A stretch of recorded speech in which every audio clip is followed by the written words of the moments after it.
All right. So hi everyone. So we have a little bit of a challenging case, but it's a very good case. This patient is just she's very thin, obviously.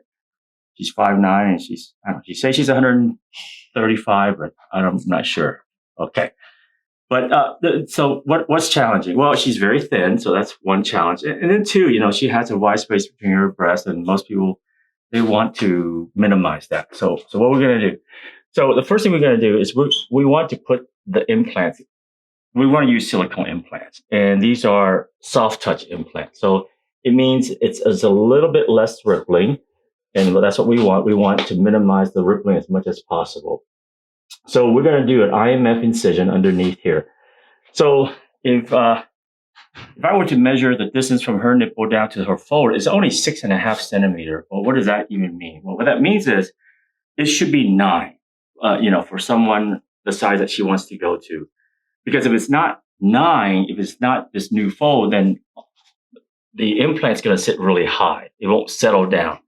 And so it will look more like high cleavage with very little volume on the bottom. So we have to change our fold. We have to extend it from 6.5 to 9. So that's a good 2.5 centimeter, almost an inch. Well, what is the worry about that? Well, the worry is that we may have a double bubble. A double bubble is the kind of like the remnant of her old fold that we couldn't completely release. Well, there's always that risk involved, but she doesn't have a constricted breast fold, meaning she doesn't have a very sharp. So the risk is pretty minimal. Obviously, if I go in there and I think it's high, I'm gonna kind of like alter it, but she doesn't have a very deep fold, so I feel like we can do that, and we need to do that because if we don't, she's going to have a wide space between her breasts. Right now, it's already, a good inch and a half, so we're going to try to reduce it by half. And this fold is it's not constricted either. I feel like we could release that too.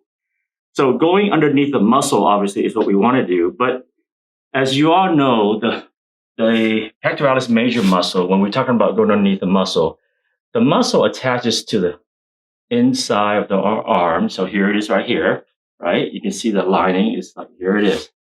And it comes down and it attaches all the way across like this. So like this. So that's the pectoralis major muscle. It doesn't cover this part of the breast. So what we're going to do is what's called total submuscular, meaning we're going to get underneath her serratus anterior. The serratus anterior are these finger-like muscle along the side here. And that's really the main muscle, I think, that's going to hold up the implant over time. That's the sling that I think is more important. We are done. So as you can see, so she has 375 silicone soft touch implants. And, we were able to, look, the fold is nicely down here. And then her cleavage is where we kind of marked it. And, this is as close as we can bring it. We were able to get underneath these muscles here, and she has the cleavage that she wants, and so I think this is about the size that she wants, and so I think she's going to do fantastic.